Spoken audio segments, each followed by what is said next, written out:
Hello, welcome back to the Atomic Literature. So today we are going to discuss a brief sketch on the Arab women writers, which is a part of the world literature paper.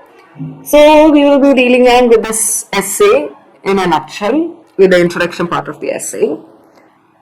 So many stories contain several themes and thus fall under more than one heading. In these instances, I have placed the story in the section where I believe its most intriguing theme is highlighted. On the whole, the present organization is fluid and meant to provide an easy frame of reference rather than a rigid set of categories. So the Arab women writers, the women in the Arab would have been producing significant fiction for the past half centuries.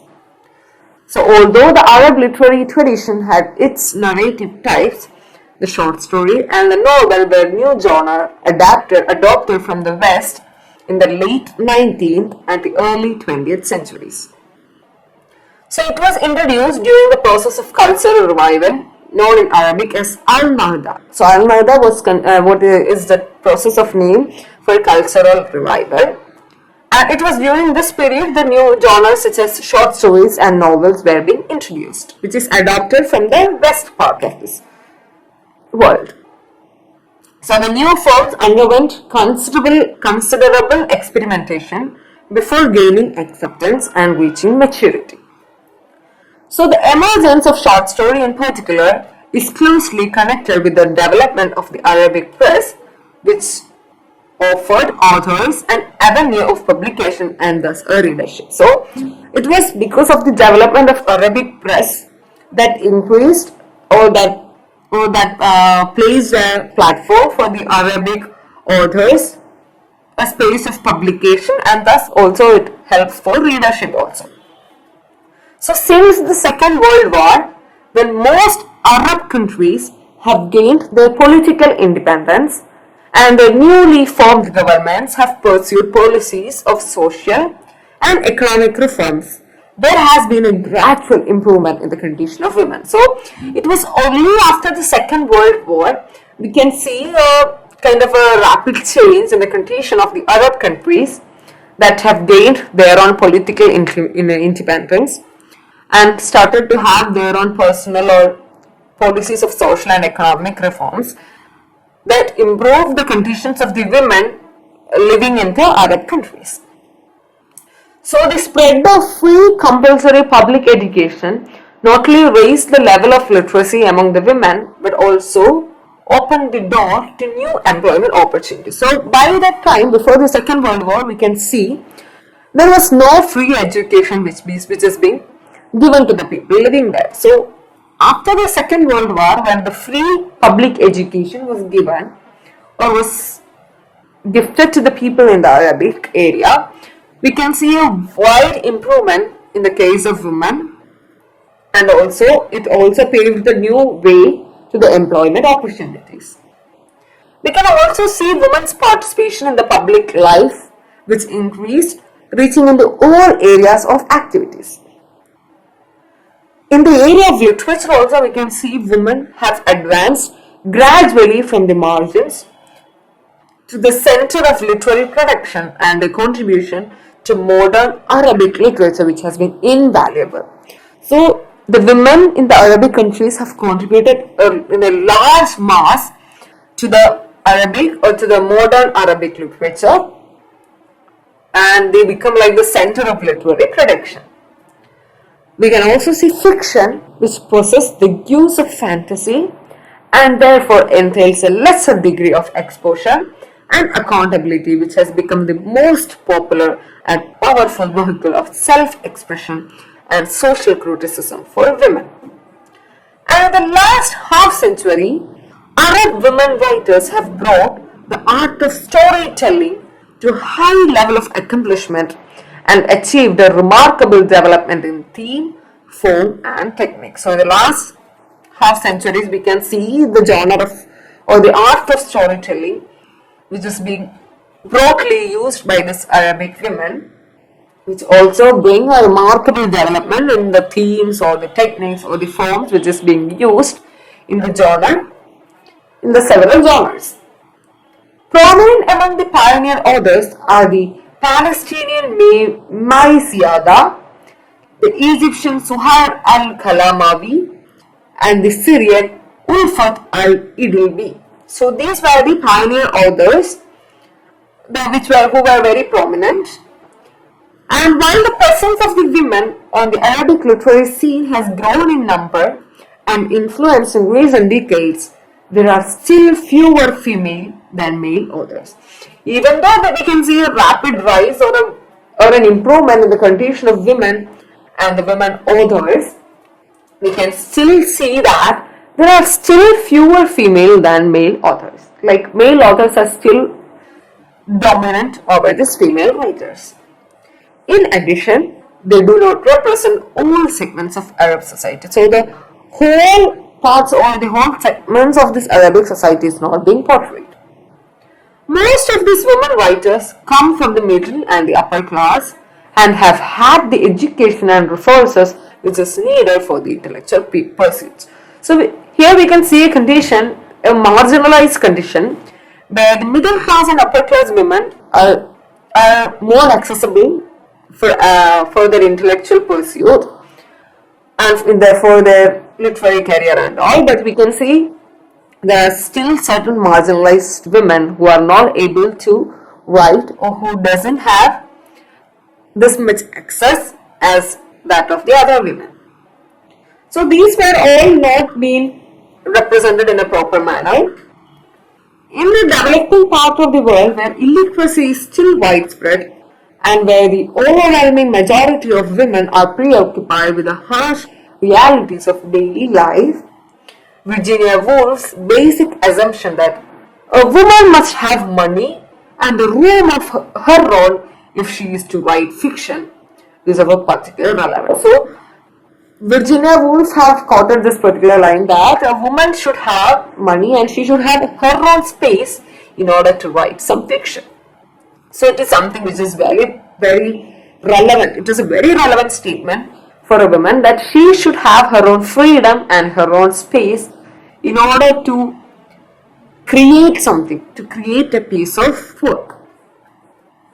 As Woolf elaborates, fiction, imaginative work that is not dropped like a pebble upon the ground, as science may be, fiction is like a spider's web attached ever so lightly perhaps, but still attached to life at all four corners.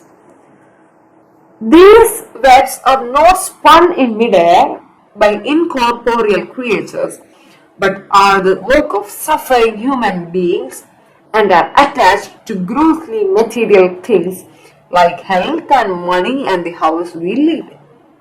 So, owing to the privileged social background of the most Arab women writers, their fictional work give inadequate attention to and lack realistic solutions for the plight of women from the poorer classes of society. So, here what is being said is that even though there are plenty number of Arab women writers from the middle and upper classes that we have to note, but they are not ready to bring about this particular situations or the realistic solutions for the plight of women from the poorer classes of society. So despite an increase in the number of women who are creative writers, only very few of them can devote themselves entirely to their writing. Like we can see, while the men in the family can fully do their activities or can fully focus on their career, women are not given that opportunity, or women doesn't have that much of freedom to fully focus on their passion or on their career, because they have family obligations, they have full-time jobs or financial pressures that are usually the factors that impede them. So it should be noted that the writing of fiction in the Arab world is not a profession by which a person, maybe male or female, can earn a living. So even the Nobel Prize laureate Naguib Mahfouz worked as a civil servant in Egypt's Ministry of Culture until his retirement, because it is said that writing was not considered as a a career which can earn a living for you, even it is male or female writers. They have also given an example of the Nobel Prize laureate Naguib Mahfouz, who was working as a civil servant even though he was a writer, because he was earning money with his professional career. Of the women writers included in this volume, Nawal al-Sadawi, for example, has maintained a dual career as a physician and a writer. Radwa Ashu is a university professor, as were Suhair al-Kalamafi and Latifa al-Sayed, also were professionally and writer-wise, they have two different careers. Then Alia Mabdo, Fauzia Rashid, Mona Raga, Fadila Al-Farouk and Hadia Said are journalists. Ramsia Abbas Al-Iryani is a career diplomat. So the literary activities of these authors are conducted alongside their duties. So what are the duties that is being revolving around a woman, like wife, mother and a working woman? So all these things are being conducted along their literary activities. So economic freedom, however, does not necessarily entail intellectual freedom. Arab women writers who have had the opportunity to embark on a writing career may still encounter opposition to their work and may even find it impossible to publish it or acquire a readership. So it is very hard for an Arab reader, for an Arab writer to publish her work and to get a proper welcome for her particular work. Nawal al-Sadawi published her first work of non-fiction, Women and Sex, in Beirut in 1972. The book deals candidly with the taboos surrounding female sexuality, including virginity, circumcision, and the crimes of honor. It caused such an uproar and she was dismissed from her post as Egypt's Director General of Health Education. So, because of her writing or because of one of her work, she was dismissed from her job. So that was the condition that was prevailed in the society at that time. As with other provocative works that she has penned, the book has been banned in several Arab countries. Leila Bar Lebaki of Lebanon published her collection of short stories, A Spaceship of Tenderness to the Moon, in Beirut in 1963. The book led to her trial on charges of the obscenity and endangering public morality. The indictment was based on erotic descriptions that appeared in some of her stories. Although we can see she was eventually acquitted, she stopped publishing works of fiction since then. Then, besides problem of censorship, we can also see that the Arab women writers may also encounter opposition to their work within their own families. We can see that, as we have already mentioned, that while publishing their works, many of them have censorship issues and many of them were banned from writing and all. We can also see opposition from one's family itself. Alifa Rifat was discouraged from writing, first by her father and then by her husband, who threatened her with divorce to enforce his will. Only after his death could she write and publish freely. Nawal al-Sadawi chose to divorce two husbands who were hostile to her literary activities. In most instances, the attitudes of family members, particularly that of fathers and husbands, whether progressive or conservative, play a crucial role in shaping a woman's writing career. So it is very important that family support is very much necessary for a woman to shape her literary career. So that is what is being discussed here. The critic and the writer Yusuf al-Sharuni cites the following explanation of the state of affairs in his introduction, The 1002nd Night, the first anthology of short stories by Egyptian women. Man, especially in our Middle Eastern milieu, does not object to women's emergence in the public life in order to work alongside him, especially if this work relieves him of the burden of bearing the family's living cost by himself. But beyond that, he strongly objects to her having an independent social existence, just as he totally rejects the idea of her becoming a secondary occupation for her, subordinate to her outside wider world. So in other words, we can say that man still asserts that the home, not external society, is woman's domain. So man is nowadays, or it's still considering that external society is not something which is domain to women. It is only the home that is considered to be an important factor to the woman. The sociologist Fatima Mernissi has another explanation. In Doing Daily Battle, it is a work, she writes about her experience as a Moroccan woman who uses writing and analysis, which is a two tools which are exclusively male in our culture.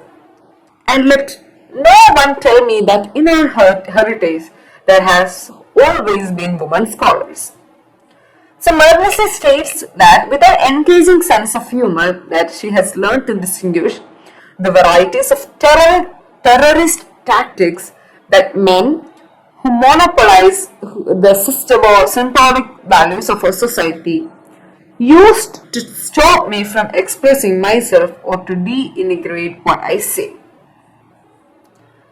Then, debunking these kinds of myths, Mernissi come to the conclusion that the relation between the sexes are always inextricably and unconditionally linked to the class relations.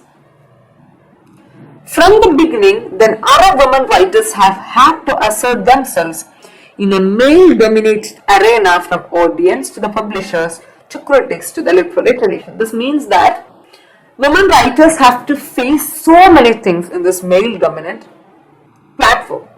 Even it is the audience, or even it is the publishers or the critics to the literary tradition. In every platform or in every arena, we can say male plays the dominant part.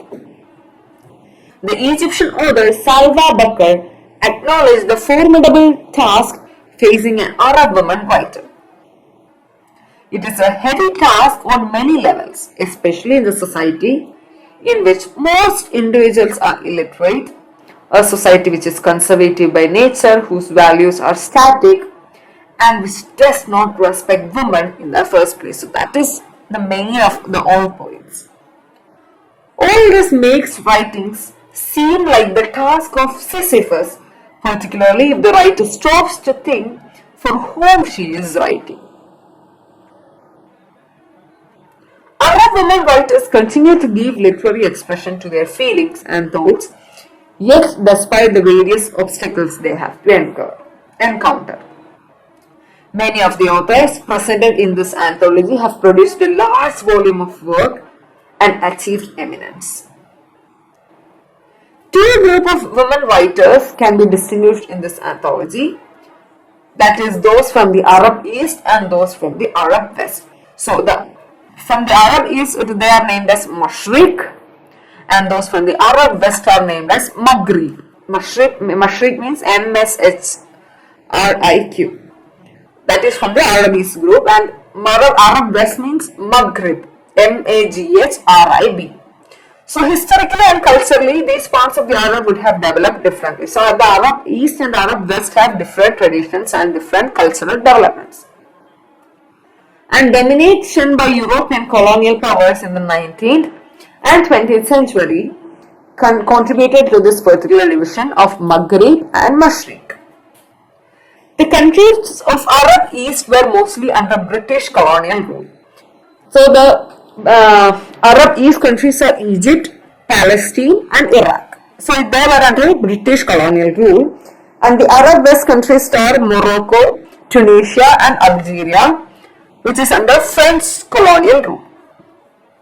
So the French colonial rule explains the problem of biculturalism facing North African writers, whereas the British colony policy did not impose the English language and culture on the cultural campaign that sought to replace the indigenous language and the cultures. So the result has been the emergence of a whole generations of intellectuals who are francophones and prefers to express themselves in French. So for the French colony, they have a policy to replace the language with French. The Algerian women writers like Jamila Debachi and Asiya Jabar, their male counterparts like Muhammad Dib and Khatib Yassin, as well as the Moroccan novelist Driss Scribe and the Tunisian Albert Memmi, all illustrate this particular phenomenon. It is very much interesting to note that North African authors who chose to write in Arabic occasionally show traces of French influence in their diction. For example, the Moroccan writer Kannata Bannouna in her story Sukut al-Intisar, which means shattered expectations, uses the phrase Ila al-Layl to mean nightclubs, which is a word for word translation from the French Boites de nuit. So we can see the influence of this French diction in their work. Similarly, the Algerian Fadila al-Farouk in the story Homecoming uses the word miseria, French which means misery, for the English word misery. On the whole, we can say while the majority of literary works coming from the Arab East are in Arabic, those coming from the North Africa are in French. So in this particular volume, only the women writers of Arabic have been included. So this particular essay is all about the barriers or the struggles which is being faced by the Arab women writers, especially that of the marginalized poor women class of the society. We can also see the struggles which is being faced in the censorship part, even in the family background, and also in the male dominant arena, even it is in the publishing field or even it is in the writing field or critic or any kind of literary platform. It is always being dominated by the male people. So that is being discussed throughout this poem, and we can see many women writers who have encountered this oppositions and have flourished in their writing career. So this is all about this essay and Arab women writers, a brief sketch of the Arab women writers, and hope you all have understood this essay, which is very light and very simple. So now please go through the whole essay, and if you have any doubt, you can you can put an email which is given on the description box. So now we will see with yet another episode of a story or a novel, and please do like, share and subscribe. So see you all.